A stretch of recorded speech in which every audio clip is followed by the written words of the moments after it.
Hey challengers, welcome to day 9 for our 30-day JavaScript challenge where we take on the toughest coding puzzles from real job interviews and turn them into an easy wins.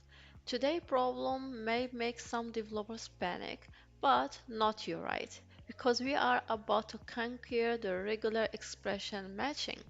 Yep, this is the kind of problem that pops up in interviews, leaving people scratching their heads. But don't worry, by the end of this video, you'll understand Regex patterns like they are your best friend. So ready to transform this scary puzzle into a piece of cake?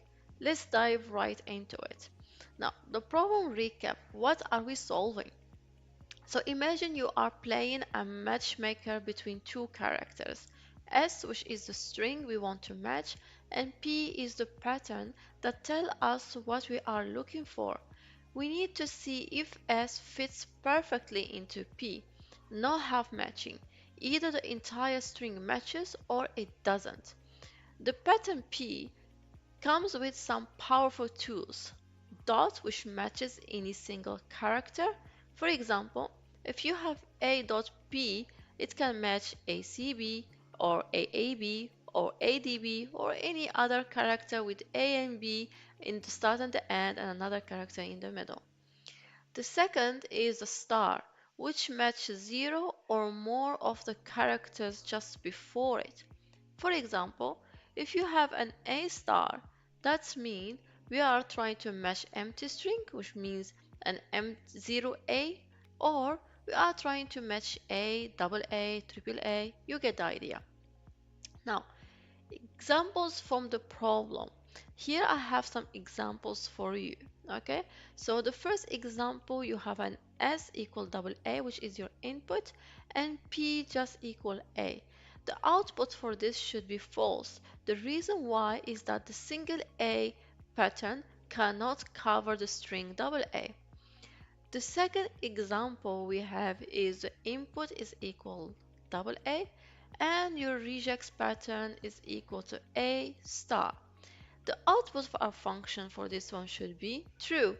The star means that we can repeat A as needed to match double A character. The example number 3, the input is AB and the P regex is a dot and a star. That means the output of our function should be true because dot matches anything and a star means it can repeat as many times as it needed. Now, what is our plan? Let's go step by step and we see how we will solve this problem. We will solve this using dynamic programming, DP. So think of DP like a grid that helps us track which parts of the string match with which part of the pattern. So here is the idea. We are making a table with rows representing the string and columns representing the pattern. Each cell in the table will store a true or false value to indicate whether the current part of the string matches the current part of the pattern. Now, enough talking and let's go through this step by step again before we jump into the code.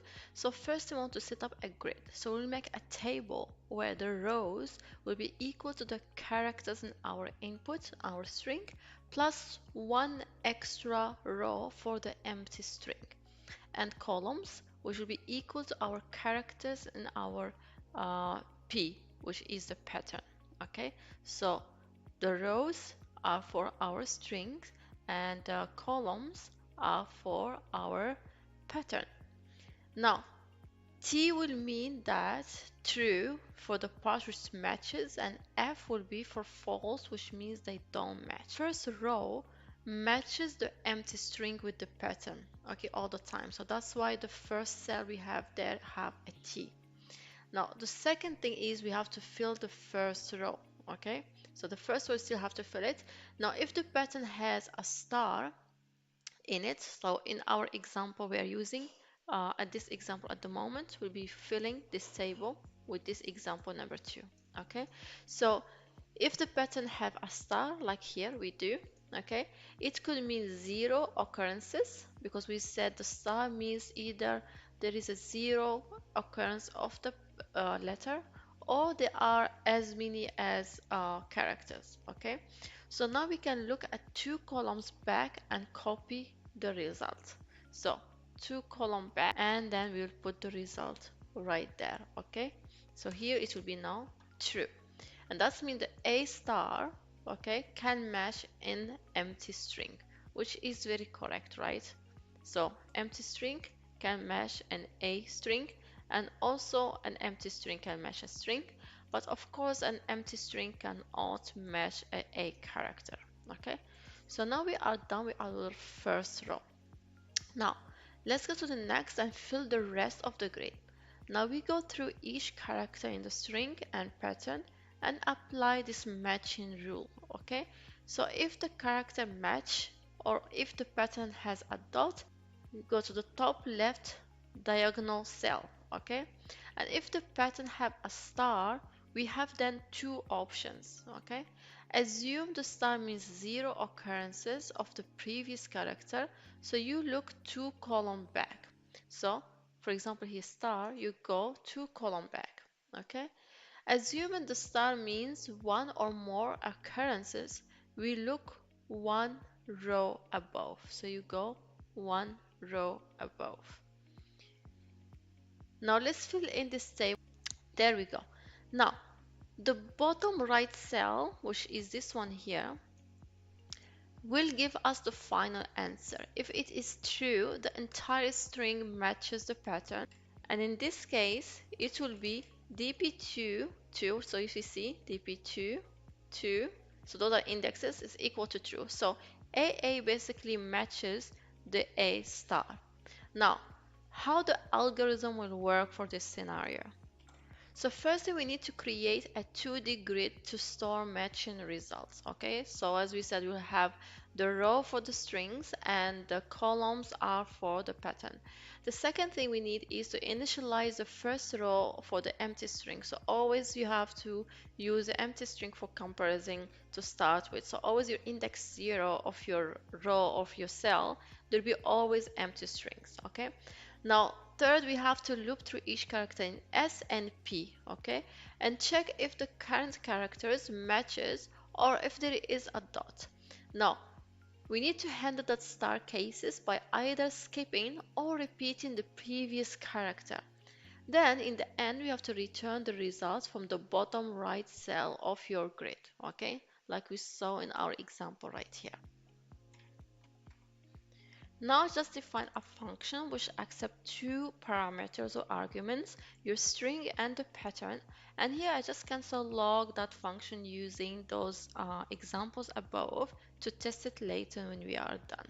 So first thing we said is we need to create a grid. So I'll go and declare or create a grid called dp, okay? And that will be equal to array from. So now we will define the length of it, okay? So I'll say from the length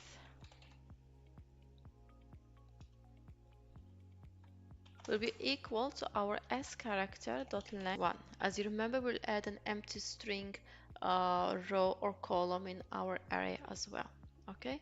Now, then what we want to do, we'll create here a function, an arrow function. And this arrow function basically it will fill for us this array. Okay, so we'll say array array, and we give it a length of p dot length plus 1.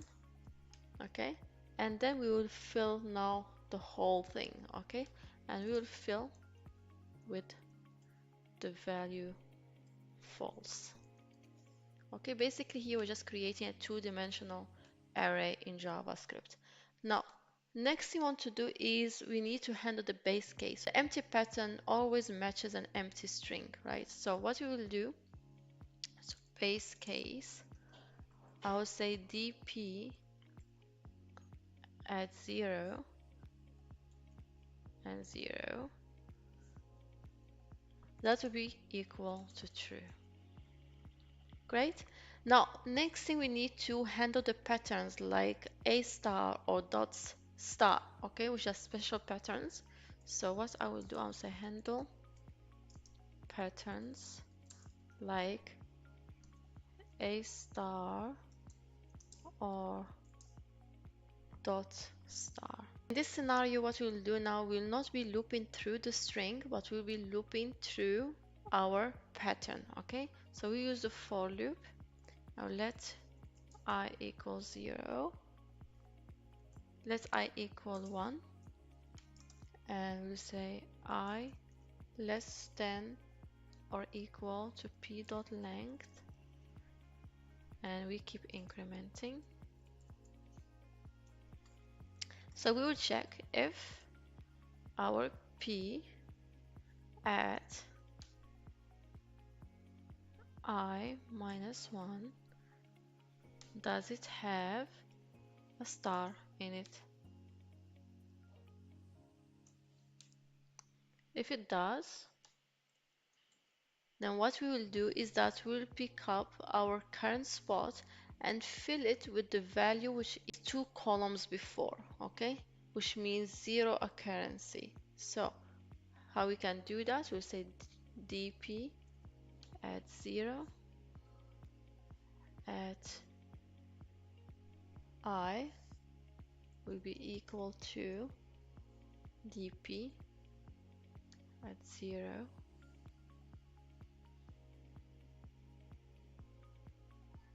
I minus 2. And if you notice, the first index is 0, means we are only filling that first row, okay? Because we'll be using that first row later to refill the other rows as we go, okay? And that is for that. Now, next thing now, let's actually fill the grid. So, fill the grid. And now we'll be looping through our characters. So for let j equal to 1. And if you are wondering why we are starting from 1, if the first cell is always an empty string, okay? So it's not part of our character. That's why we're starting from j equal 1. And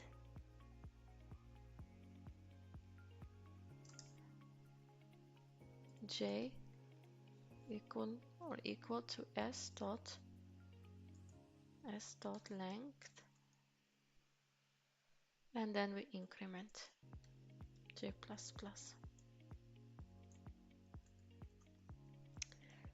Now when we do that, we have to do actually a nested loop. And what I will do, I want to keep this one very simple. So always in patterns we use the I first. It's not a must, but I'll just do it to avoid any confusion.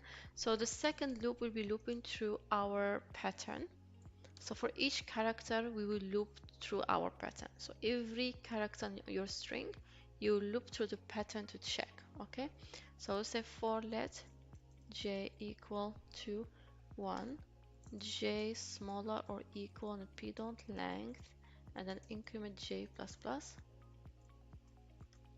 Let's do the following. So what we will check is if p at j minus 1 is equal to si minus 1. So we are checking like we did here if this a here is equal to that, okay?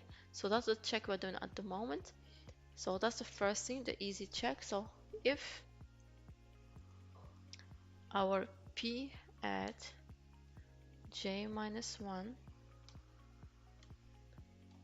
equal to s at I minus 1, or the second thing we want to take in consideration, if your pattern is equal to dot, okay? So if p at j minus 1 is equal to a dot, okay?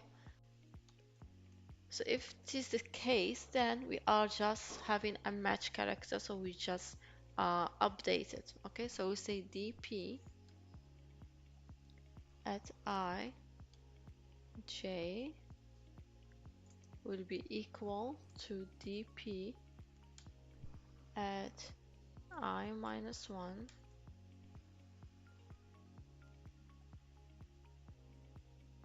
j minus 1. And this is a simple case where you have matching character, okay?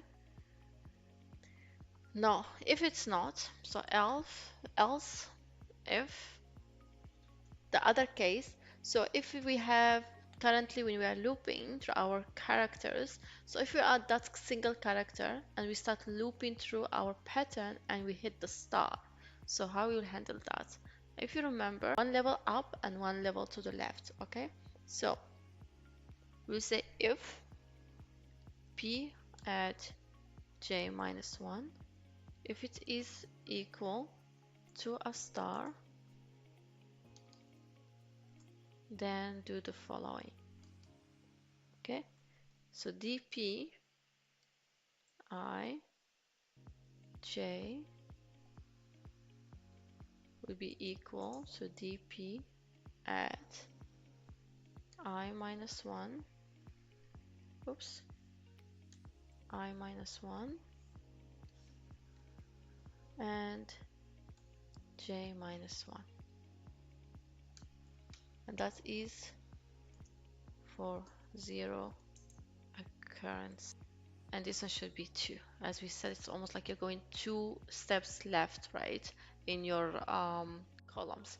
So it should be j minus 2. And the next thing we have to do now is to check, okay? So we filled, now we have to check if the characters are the same, or again, if it's the character is equal to dot. So same check almost we did up, we have to repeat it here. So I'll come here, paste it.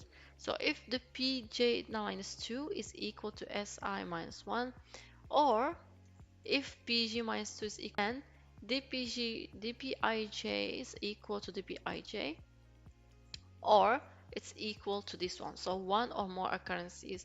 If you remember in our pattern, this one here is valid, but also this one, it is valid too, okay? So we just keep checking when you have the star. As long as there is an occurrence, it should be set to true. So now with all these checks are done, in the end, if you remember, we said we return the last cell on the right of our grid. So we'll come right here and we'll just return dp, and we're using the length to access the last cells, okay? Now let's go and run this and see if this is working. And here I got an error, and let me go and check what is that. So line 57, here shouldn't be comma, it should be a semicolon. So let's run this, and there we go. If we compare them, so this should be false, which is correct, and others should be true, which is correct. So as a summary, the grid approach, we use a table to keep track of matching steps.